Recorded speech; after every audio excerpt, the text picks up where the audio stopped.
দেখতে হবে সেই দেশের মানচিত্রটি অক্ষুণ্ণ আছে কিনা। এরকম ফারাক্কাবাদ তারা তৈরি করেছে, বরং দেশের স্বাধীনতার সুরক্ষায় নিজেকে বিলিয়ে দিয়েছেন।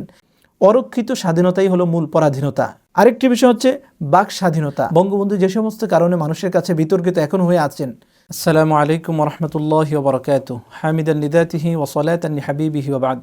সম্মানিত দর্শকবিন্দু, দেশ এবং প্রবাস থেকে যারা আমাদের ভিডিওটি দেখছেন সকলকে আন্তরিক মোবারকবাদ জানিয়ে শুরু করছি আজকের আলোচনা। প্রিয় দেশবাসী, আজ 16 ডিসেম্বর বাংলাদেশের মহান বিজয় দিবস।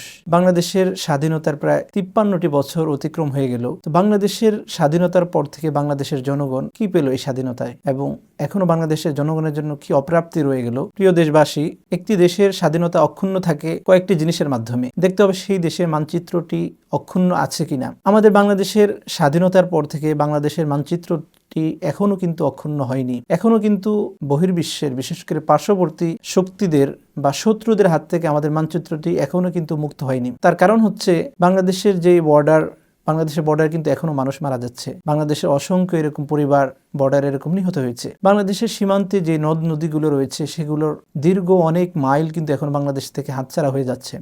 এমনিভাবে বাংলাদেশের বিভিন্ন এরকম সীমান্তের বড় বড় এরকম অনেক এলাকা এরকম বহির্বিশ্বের বিভিন্ন শক্তির হাতে কিন্তু চলে যাওয়ার আশঙ্কা এখনো কিন্তু বাংলাদেশের মানুষ করছে। আপনারা শুনেছেন ইতিমধ্যে বাংলাদেশের সেন্ট মার্টিন এই অঞ্চলটি অন্য শক্তিদের হাতে তুলে দেওয়ার পায়তারাও কিন্তু ইতিমধ্যে ফেসিবাদী সরকার এরকম বিগত সরকার করেছিল। তো এর মাধ্যমে বাংলাদেশের মানচিত্র এখনো বাংলাদেশের মানুষ এটা নিয়ে এখনো এরকম সন্দিহান বা মানুষ এখনো চিন্তিত আছে। আরেকটি বিষয় হচ্ছে কোন দেশের স্বাধীনতা অক্ষুণ্ণ আছে কিনা তা দেখতে হবে ওই দেশের মধ্যে অন্য দেশের এরকম আশঙ্কা বা অন্য দেশের এরকম পায়তারা চলে কিনা সেটা দেখতে হবে। বাংলাদেশ স্বাধীন হওয়ার পর এখন পর্যন্ত যে সমস্ত দেশের, বিশেষ করে আমি যেই দেশটির কথা বলছি আমাদের পার্শ্ববর্তী প্রতিবেশী দেশ, তারা আমাদেরকে স্বাধীনতায় নামে মাত্র সাহায্য করলো, পরবর্তীতে এর অনেক প্রমাণ রয়েছে যে তারা আমাদের স্বাধীনতা মূলত সাহায্য করেনি, মূলত আমাদের দেশকে তারাই মূলত ছিনে নিতে চেয়েছে। তার কারণ হচ্ছে বাংলাদেশের, আপনারা জানেন ইতিমধ্যে করিডোর ব্যবহার করার অনুমতি সরকার কিন্তু বিগত সরকার দিয়েছিল। তো ভারতবর্ষের কেমন যেন একটা সুবিধা বা এরকম ভোগ বিলাসের জায়গা বাংলাদেশ, বা ইন্ডিয়ার কাছে বাংলাদেশটা ওইরকমই মর্যাদার। আরেকটা হচ্ছে একটা দেশের স্বাধীনতার স্বকীয়তা বজায় তখনই থাকে যখন তার পার্শ্ববর্তী দেশের সাথে তার আন্তর্জাতিক যে চুক্তিগুলো, নদীমাতৃক পানির যে এরকম ফায়দা বা সুফল লাভ করার যে চুক্তিগুলো, সেগুলো এরকম বজায় আছে কিনা সেটাও কিন্তু লক্ষণীয় একটি বিষয়। তো বাংলাদেশ এক্ষেত্রে অনেকাংশে এরকম ব্যর্থ হয়েছে এবং বাংলাদেশকে এরকম ব্যর্থ করার চেষ্টা করা হয়েছে। আপনারা দেখেছেন যে বাংলাদেশের উত্তর পশ্চিম অঞ্চলের মানুষগুলোর জীবন যাপনের ক্ষেত্রে যে সমস্ত পানির প্রয়োজন, এমনিভাবে ফসলাদি এরকম উৎপন্ন করার ক্ষেত্রে যে সমস্ত নদীর পানির প্রয়োজন পড়তো, সেই পানিরগুলোকে এরকম আমাদের পার্শ্ববর্তী দেশ, প্রতিবেশী দেশ এরকম বাধা দিয়ে রেখেছে। আপনারা জানেন এরকম ফারাক্কাবাদ তারা তৈরি করেছে, টিপাই মুখ এরকম বাঁধ তারা নির্মাণ করেছে। সাথে সাথে 2024 সালের ফেনীর যেই হালের ঘটনা, এরকম তারা বাঁধ ছেড়ে দিয়ে বাংলাদেশের মানুষকে এরকম পানিতে ডুবিয়ে মারার যেই অপকৌশল অপচেষ্টা তারা চালিয়েছে, এর চেয়ে বড় দৃষ্টান্ত আর কিছুই হতে পারে না। তার মানে আমরা এই দৃষ্টিকোণ থেকে এখনো কিন্তু স্বাধীনতার পূর্ণাঙ্গ সফলতা লাভ করতে পারিনি। বাংলাদেশ স্বাধীন হওয়ার পর বাংলাদেশের স্বাধীনতা রক্ষার্থে বা সুরক্ষায় যে সমস্ত ব্যক্তিবর্গরা কাজ করেছেন তাদের মধ্যে উল্লেখযোগ্য একজন হচ্ছেন সেক্টর কমান্ডার AKM জলিল। উনি তার জীবন বাজি রেখে এরকম নিজের স্বাধীনতার সুফল লাভ না করে বরং দেশের স্বাধীনতার সুরক্ষায় নিজেকে বিলিয়ে দিয়েছেন। এই জন্য যে সমস্ত ব্যক্তিবর্গরা বাংলাদেশে থেকেও বাংলাদেশের স্বাধীনতার বিপক্ষে ছিল, এই মহান কমান্ডারকে দীর্ঘদিন এরকম কারাবরণ করতে বাধ্য করেছে। এই মহান ব্যক্তি তার বিভিন্ন আর্টিকেলে বাংলাদেশের স্বাধীনতার সুরক্ষায় কি কি ব্যর্থতা বাংলাদেশ এরকম হয়েছে সেইগুলো আলোচনা করেছেন। তার একটি মহান উক্তি রয়েছে যে অরক্ষিত স্বাধীনতাই হলো মূল পরাধীনতা। বাস্তবিক পক্ষে পরবর্তী বাংলাদেশের অবস্থান কথার প্রতিফলন হয়েছে। প্রিয় দর্শকবিন্দু, বাংলাদেশের পরবর্তী সময়ে স্বাধীনতার যে মূল লক্ষ্য উদ্দেশ্য সেটাকে আসলে বাস্তবিত হয়েছে কিনা। বাংলাদেশ যে জন্য স্বাধীন হয়েছে তার মধ্যে উল্লেখযোগ্য একটি হচ্ছে ভোটাধিকার এরকম নিশ্চিত করা। আমরা দেখেছি 1971-এর পরে যে সমস্ত শাসকরা এসেছেন, আমি যদি প্রথমে থেকে শুরু করি, বঙ্গবন্ধু শেখ মুজিবুর রহমানের আমলে সবচেয়ে বেশি মানুষ কিন্তু ভোটাধিকার এরকম হরণ করা হয়েছিল। এর পরবর্তী 1986, 1988 নির্বাচন, সবচেয়ে বেশি মানুষের ভোটকে কেড়ে নেওয়া হয়েছে।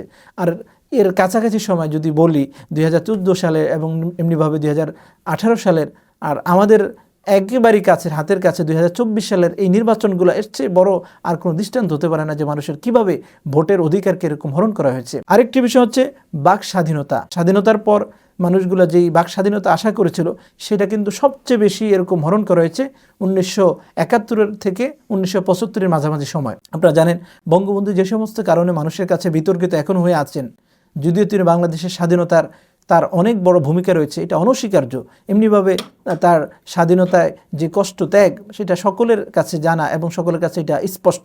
কিন্তু তা সত্ত্বেও তিনি যে সমস্ত ক্ষেত্রে ভুল করেছেন তার মধ্যে উল্লেখযোগ্য একটি ভুল হলো বাংলাদেশের মানুষের স্বাধীনতার যে উদ্দেশ্য বাক স্বাধীনতা সেটা তিনি কেড়ে নিয়েছেন।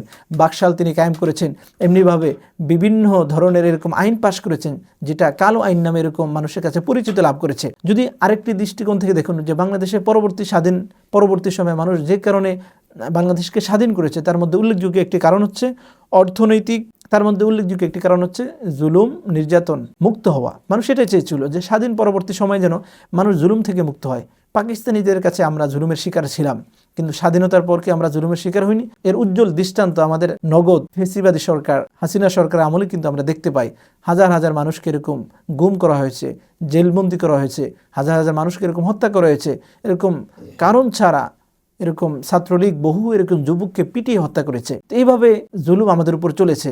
পাকিস্তান থেকে আমরা আলাদা হয়েছি কেন? তারা আমাদের উপর জুলুম করেছে, কিন্তু সেই জুলুমের মাত্রা কিন্তু আরেকটা দেশ কিন্তু আমাদের উপর চাপিয়েছে।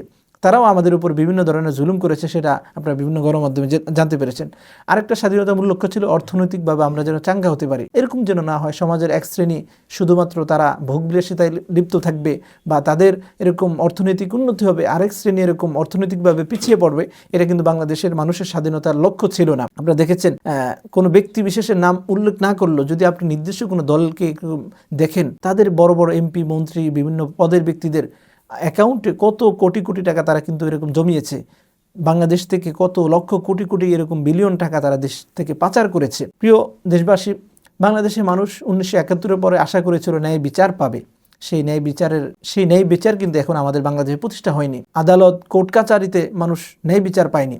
ন্যায় বিচার না থাকার কারণে এরকম যারা নির্দোষ তারাও কিন্তু অনেক মানুষ এরকম ফাঁসিতে ঝুলতে হয়েছে। হাজার হাজার মানুষ নির্দোষ হওয়া সত্ত্বেও অনেক লম্বা সময় এরকম জেলবন্দি থেকেছে, এটা ন্যায় বিচার না পাওয়ার কারণে। আসলে একটি দেশ স্বাধীন করা যতটুকু সহজ তার চেয়ে বেশি কঠিন হচ্ছে ওই দেশের স্বাধীনতার স্বকীয়তা রক্ষা করা এবং সেটাকে এরকম ধরে রাখা। 2024 সালের এই গণঅভ্যুত্থান 1971-এর স্বাধীনতার সেই পরিপূরক। 1971-এ যে সমস্ত কারণগুলো আমরা ব্যর্থ হয়েছি, যে সমস্ত দিকগুলো আমরা ব্যর্থ হয়েছি, সেই ব্যর্থ দিকগুলো পরিপূরক হিসেবে মূলত আমরা এরকম বিশ্বাস করি 2024 সালে গণঅভ্যুত্থানটি হয়েছে।